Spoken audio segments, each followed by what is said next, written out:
दोस्तों, अब जो मिडिल ईस्ट में युद्ध चल रहा था, मैं ईरानी युद्ध की बात कर रहा हूं। उस ईरानी युद्ध में अब 2 हफ्तों का सीज फायर लागू किया गया है। मैं जब सुबह टीवी देख रहा था तो मुझे पता चला कि अमेरिका और ईरान की तरफ से 14 दिनों के लिए सीज फायर लागू किया गया है। तो आखिर ये सीज फायर 14 दिनों के लिए क्यों लागू किया दोस्तों? ये कहीं ना कहीं जो युद्ध का बोझ पूरी दुनिया और साथ ही ईरान और अमेरिका पर पड़ रहा था, इस बोझ की वजह से ही कहीं ना कहीं 2 हफ्तों का सीज फायर लागू किया गया है। मैं पूरी दुनिया इसलिए बोल रहा हूं दोस्तों, क्योंकि आप जानते हैं स्ट्रेट ऑफ हॉर्मुज ईरान ने ब्लॉक कर रखा है और इसी स्ट्रेट ऑफ हॉर्मुज की जल मार्ग से दुनिया का 20 से 25% इंपोर्ट एक्सपोर्ट होता था, खास करके ऑयल को लेकर। तो दोस्तों, जो स्ट्रेट ऑफ हॉर्मुज क्लोज होने की वजह से दुनिया में एनर्जी का शॉर्टेज आया, खासकर एशिया में। तो कहीं ना कहीं दुनिया दोनों देशों को ऊपर प्रेशर बना रही थी कि ये युद्ध को जल्द से जल्द खत्म करो। और एक चीज दोस्तों, पूरी दुनिया ईरान और अमेरिका के ऊपर भी दबाव बना रही थी। और साथ ही अमेरिका में ही जो प्रेसिडेंट डोनाल्ड ट्रंप है अमेरिका में ही बहुत सारे लोगों ने इस युद्ध के ऊपर प्रेसिडेंट डोनाल्ड ट्रंप को घेरना शुरू कर दिया था। और अमेरिकी लोगों का यह मानना था कि इस युद्ध में आखिर क्यों कूदा है अमेरिका, इससे क्या फायदा है, बिना कारण आप इस युद्ध में कूद पड़े हैं। और हम आम नागरिकों को, यानी कि मैं अमेरिका की बात कर रहा हूं दोस्तों, कि अमेरिका के लोग ये बोल रहे थे प्रेसिडेंट डोनाल्ड ट्रंप को, और साथ ही विरोधी, और कुछ मीडिया रिपोर्ट्स ये भी बताती है कि जो प्रेसिडेंट डोनाल्ड ट्रंप के समर्थक थे वो भी काफी हद तक प्रेसिडेंट डोनाल्ड ट्रंप का विरोध करने लगे थे इस ईरानी युद्ध को लेकर। तो कहीं ना कहीं दोस्तों, दुनिया और साथ ही अमेरिका में ही प्रेसिडेंट डोनाल्ड ट्रंप के ऊपर विरोध जताया जा रहा था। और फिर इस युद्ध को लेकर जो मैंने बहुत वीडियो में आप लोगों को बताया है कि ईरान ने सस्ते ड्रोन बनाकर अमेरिका के जो अरबों खरबों डॉलर्स के वेपन्स थे उनको हिट करके सस्ते में उन महंगे हथियारों को उड़ा देता था। और यही वजह है कि ये एक रेगुलर, यानी कि एक कम समय ही सही, लेकिन कुछ इस रीजन में शांति तो बनने की राह पर है। और साथ ही दोस्तों, जो अमेरिका की ओर से ईरान पर अटैक हो रहे थे, ईरान में इंटरनेशनल मीडिया बैन है, इसलिए ईरान में क्या हो रहा था, किस हद तक ईरान का नुकसान हो रहा था, वो तो किसी को पता ही नहीं है।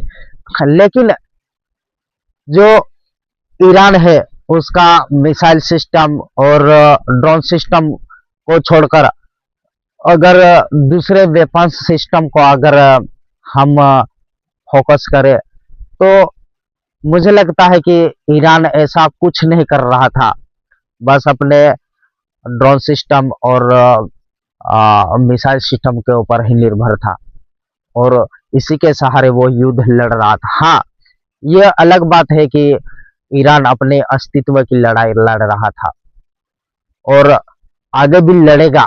मैं ये नहीं बोल रहा दोस्तों कि ये सीज फायर कंप्लीटली लग चुका है। जो इजराइल है उन्होंने डोनाल्ड ट्रंप प्रेसिडेंट अमेरिका का समर्थन किया है और ये भी बोला है बेंजामिन नेतन्याहू ने कि मैं प्रेसिडेंट डोनाल्ड ट्रंप का समर्थन करता हूं। और ये अच्छी बात है कि सीज फायर हुआ है, लेकिन एक तरफ बेंजामिन नेतन्याहू ये बता रहे हैं कि ये सीज फायर सिर्फ ईरान, अमेरिका और इजराइल पर ही लागू होता है। उनका ये कहने का मतलब है दोस्तों, इन तीनों ही देशों को लेकर सीज फायर बोलने का मतलब ये है उनका कि वो लेबनान के ऊपर यानी कि हिजबुल्लाह के ऊपर वो कब्जा करना चाहते हैं और लड़ाई जारी रखना चाहते हैं। क्योंकि मैंने कल वाली वीडियो में भी बोला था दोस्तों कि बेंजामिन नेतन्याहू की जो सरकार है वो गठबंधन की सरकार है और उनके ऊपर पूरे इजराइल में प्रेशर है, विरोधी प्रेशर बना रहे हैं, फिर उनके समर्थक प्रेशर बना रहे हैं और खुद उन्हें भी ये पूरी दुनिया को बताना है और खास करके इजराइल को बताना है कि मैं एक पक्का लीडर हूँ और मैं अपने देश की सुरक्षा और मजबूती में काफी हद तक अच्छे से कर सकता हूँ, नेक्स्ट लेवल तक ले जा सकता हूँ। तो कहीं ना कहीं यही चीज है दोस्तों कि इजराइल सिर्फ ईरान के ऊपर हमला ना करके हिजबुल्ला यानी कि जो ईरान के प्रॉक्सीज है उनके ऊपर हमला जारी रखने की बात कर रहा है। अब आते हैं दोस्तों ईरान के ऊपर। आखिर ईरान ने ये सीज फायर के लिए अपनी मान्यता क्यों दी? तो दोस्तों जो ईरान में जो नुकसान हो रहा था, जो लोग मारे जा रहे थे, फिर ईरानी टॉप लीडर्स का मारा जाना, मैं 28 फरवरी की बात कर रहा हूँ और फिर 2-3 अटैक्स ऐसे हुए जहां पर और भी नए लीडर्स आए, उनको भी यूएस और इजराइल की ओर से मार दिया गया। तो दोस्तों कहीं ना कहीं ईरान कमजोर होता हुआ दिख रहा था और एक तरफ ईरान ने स्टेट ऑफ हॉर्मुज को ब्लॉक करके रखा था।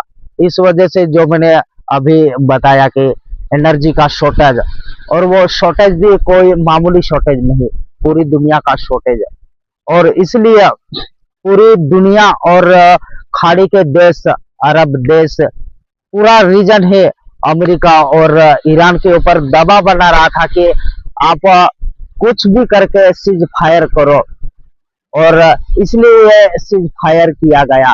तो बात अब ये आती है दोस्तों कि इस सीज फायर को किस तरह से लागू किया गया, किस तरह से सीज फायर कराने के लिए इसके ऊपर प्रोसेस चला और किस तरह से ये सीज फायर लागू हुआ। तो दोस्तों मेरा मानना यह है कि बहुत सारी मीडिया रिपोर्ट्स ये बताती है कि इसमें पाकिस्तान और चाइना इन्वॉल्व है। हाँ दोस्तों, ये मैं ये नहीं बोल रहा कि इसमें पाकिस्तान और चाइना इन्वॉल्व नहीं, ये अच्छी बात है कि इसमें चाहे हमारे दुश्मन देश है, लेकिन ये अच्छी बात है कि आ, काफी दिनों के बाद ये 28 फरवरी को युद्ध चला और आज 8 अप्रैल है, इसका मतलब 40 दिन हो गए हैं। 40 दिन के बाद ही सही, लेकिन पूरे रीजन में शांति तो बनेगी, काफी हद तक तो शांति रहेगी। तो दोस्तों मैं ये नहीं कहूंगा कि चाइना और पाकिस्तान हमारे दुश्मन देश है, इसलिए जो उन्होंने किया वो गलत है, वो बेटर है दोस्तों, मैं उनकी प्रशंसा करता हूँ। क्योंकि इस लड़ाई भरे युद्ध को, पूरे रीजन को एक शांति में स्थापित करना कोई मामूली काम नहीं है। लेकिन चाइना की मैं बात कर लेता हूं दोस्तों। चाइना का मैं आपको पहले भी बता चुका हूं, चाइना और ईरान में इंपोर्ट एक्सपोर्ट होता है, उनका रिलेशन बहुत बढ़िया है। चाइना ईरान से क्रूड ऑयल खरीदता है और वो भी 90% में। मैं ईरान की बात कर रहा हूं दोस्तों, ईरान का 90% हिस्सा सिर्फ अकेला चाइना लेकर जाता है और चाइना से भी जो रिसोर्सेस है या फिर टेक्नोलॉजीज है वो भी ईरान चाइना से लेता है। तो इस वजह से कहीं ना कहीं चाइना ने ईरान के ऊपर दबाव बनाया कि जो इस वार की वजह से चाइना की इकोनॉमी तबाह होने की राह पर थी या फिर निचले स्तर पर जाने की लगे थे, उसी वजह से अब चाइना ने ईरान के ऊपर प्रेशर बनाया और यही पाकिस्तान और अमेरिका भी, इनकी भी बातचीत जारी रही, ये मीडिया रिपोर्ट्स बता रही है।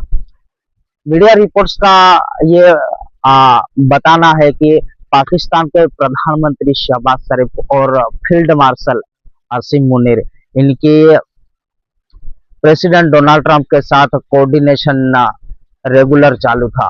और उनकी ही आ, ये बातचीत की वजह से कुछ चर्चाओं के बाद ये सीज फायर का मार्ग निकला है। और अच्छा ही है दोस्तों, चाहे किसी भी तरह हो, लेकिन सीज फायर का मार्ग निकला। और ऐसा नहीं है कि कोई भी युद्ध हमेशा चलता ही रहता, किसी ना किसी मोड़ पर एक स्टॉप तो लगता है, एक पोज तो लगता है। हम तो मैं प्रशंसा इसलिए कर रहा हूँ भारत, सॉरी पाकिस्तान और चाइना की, क्योंकि उन्होंने इस रीजन में जो वार छिड़ी हुई थी और ये वार एस्केलेट होने वाली थी और हो रही थी, इसको कंट्रोल करने की जरूरत थी। तो दोस्तों, इस सीज फायर में आखिर पाकिस्तान का क्या मकसद हो सकता है, हम थोड़ा इसके ऊपर बात कर लेते हैं। तो दोस्तों, पाकिस्तान आखिर ईरान के साथ उसके जो रिलेशन है, जो पिछले साल हमने देखा था, ईरान और पाकिस्तान का भी एक तनाव चला, उन उनमें थोड़ी बहुत तनाव के साथ युद्ध भी चला। तो आखिर किस तरह से उन लोगों ने, मतलब पाकिस्तान ने कोऑर्डिनेशन ईरान के साथ भी रखा और अमेरिका के साथ भी रखा। तो मेरा कहने का मतलब ये है दोस्तों, क्या पाकिस्तान प्रेसिडेंट डोनाल्ड ट्रंप के साथ मिलकर कोई प्लान बना रहे हैं, कोई खिचड़ी पका रहे हैं ईरान को फंसाने के, या फिर जो ईरान के मुस्तफा खामेनी है उनको निकालने के लिए ये सब प्लानिंग की जा रही है, या फिर उनका कुछ और ही मोटिव है।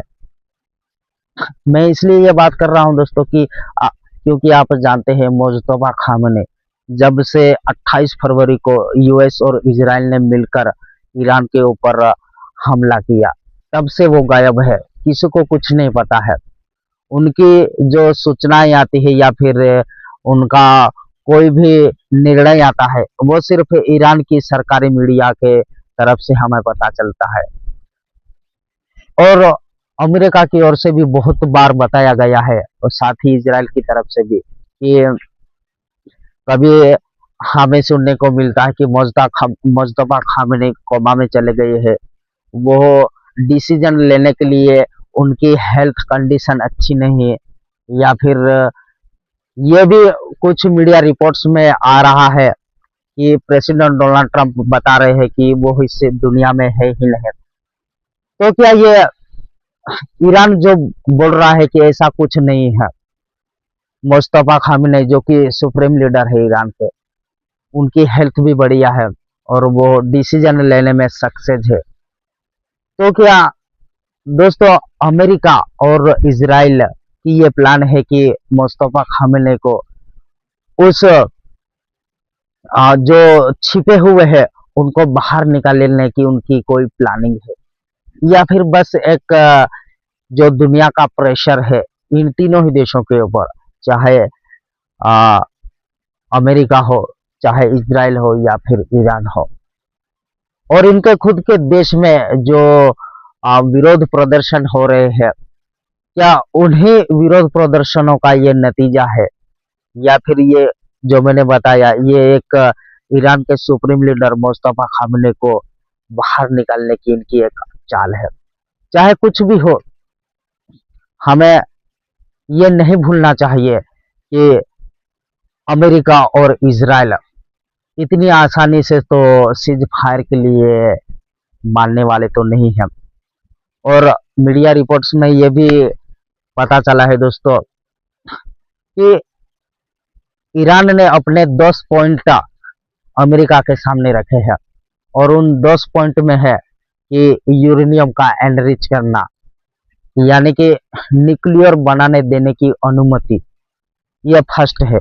और दूसरा है जो ईरान के ऊपर सैंक्शन लगे थे उनको हटाना, जो ईरान की संपत्ति पैसा था जो अमेरिका की ओर से फ्रीज किया गया उसको फ्री करना, और इस तरह के 10 पॉइंट है। और उस पॉइंट में एक पॉइंट ये भी है कि स्टेट ऑफ हॉर्मुज का कंट्रोल ईरान के पास हो।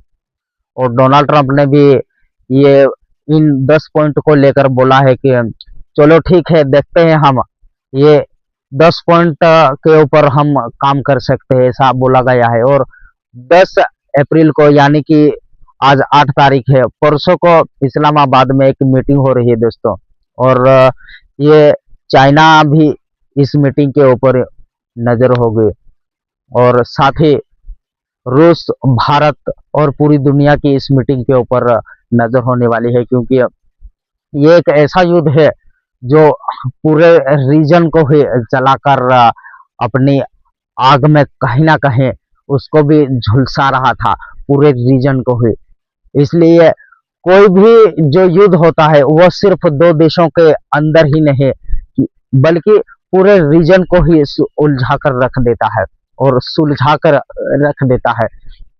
तो दोस्तों, अच्छी बात यह है कि 14 दिनों का सीज फायर लागू हुआ है, और हम ये बता नहीं सकते, अगर 10 तारीख को मीटिंग अच्छी रही तो फिर इस सीज फायर को एक्सटेंड भी किया जाएगा, अस्थाई से स्थाई भी किया जा सकता है, लेकिन ये बोल नहीं सकते हैं। तो दोस्तों, इसके ऊपर अब जब सीज फायर लागू है तो बहुत सारे विद्वान लोग या आम नागरिक ये बता रहे हैं, वो ये समझ रहे हैं कि सीज फायर होने की वजह से स्टेट ऑफ हॉर्मुज ईरान ने खोल दिया है, तो अब जो एनर्जी का शॉर्टेज है वो खत्म हो जाएगा।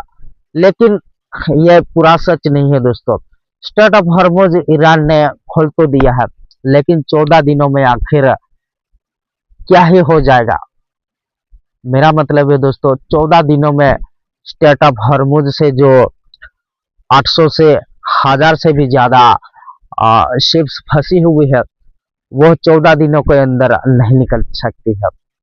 हालांकि जो एनर्जी का शॉर्टेज है वो काफी हद तक दोस्तों, काफी हद तक शॉर्टेज कम होने की संभावना है। और मैं एक बार फिर से आपको बोल रहा हूँ, ऐसा नहीं है कि कोई भी युद्ध वो 2 साल तक चल सकता है, 4 साल, 5 साल, 10 साल, एक ना एक दिन तो खत्म होना ही है। लेकिन वर्तमान में जो देश झेल रहे होते हैं उनकी इकोनॉमी और उनके लोग बहुत ज्यादा परेशान होते हैं, और इसलिए मैं बोल रहा हूं कि चाइना और ईरान का जो रिलेशन है, उनका ट्रेड पार्टनर है ईरान और चाइना। तो चाइना की इकोनॉमी कहीं ना कहीं डाउन हो रही थी, और इसलिए चाइना ने ईरान को प्रेशर दिया कि भाई साहब आप सीज फायर कर लीजिए, वरना मैं आप लोगों से जो हम लोगों ने ट्रेड किया है या फिर ट्रेड कर रहे हैं उसके ऊपर बहुत ज्यादा इफेक्ट हो रहा है। और शायद चाइना ने ईरान को ये भी बोला होगा कि अगर आप मेरी बात नहीं मानते हैं तो मैं दूसरा ऑप्शन भी हमें ढूंढना पड़ेगा। तो दोस्तों, अब स्टेट ऑफ हॉर्मुज ओपन है क्योंकि 14 दिन का सीज फायर लागू है। तो जिस तरह से मैंने बोला कि ग्लोबल में एनर्जी का शॉर्टेज एकदम से अचानक से तो नहीं बदल जाएगा, ये धीरे धीरे होगा, लेकिन ये जब भी होगा एक पूरी दुनिया के लिए बहुत ही महत्वपूर्ण चीज है, और शांति की बहाली एक आवश्यक चीज है। तो मैं इस सीज फायर को बुरा नहीं कहूंगा, ये मैं खुद की ओपिनियन दे रहा हूं दोस्तों। और जब से प्रेसिडेंट डोनाल्ड ट्रंप और ईरान की ओर से सीज फायर लागू किया है, तब से जो शेयर मार्केट है उनमें बहुत ही ज्यादा आंकड़ों से ऊंचाई छलांग लगती हुई हमें देखने को मिलती है। मतलब दोस्तों, शेयर मार्केट में बहुत ज्यादा उछाल आया है। जो ब्रेंट क्रूड ऑयल का दाम है वो जब युद्ध चल रहा था, तो मैंने कल भी बताया था कि 100 से ऊपर चला गया है ब्रेंट क्रूड ऑयल के दाम। लेकिन अब उसी ब्रेंट क्रूड ऑयल में 10 से 15% की गिरावट देखी गई है और शेयर मार्केट में भी काफी उछाल देखने को मिली है। तो आखिर दोस्तों, हमें इस सीज फायर से भारत, पाकिस्तान हो, अफगानिस्तान हो, या फिर इजराइल, अमेरिका, ईरान, चाइना, रूस, कोई भी देश हो, जो हमारी इकोनॉमी पर इसका बोझ पड़ रहा था पेट्रोलियम की वजह से या फिर इस तनाव की वजह से, वो अब काफी हद तक ठीक होने की राह पर है। और हम आशा करते हैं कि सीज फायर अस्थायी नहीं बल्कि स्थायी रूप से लागू हो। तो दोस्तों, ये वीडियो यहीं समाप्त होती है। अगर आपको ये वीडियो अच्छी लगी हो तो प्लीज दोस्तों आप इस वीडियो को लाइक कीजिएगा, साथ ही शेयर और चैनल को सब्सक्राइब जरूर कीजिएगा दोस्तों। धन्यवाद दोस्तों, जय हिंद।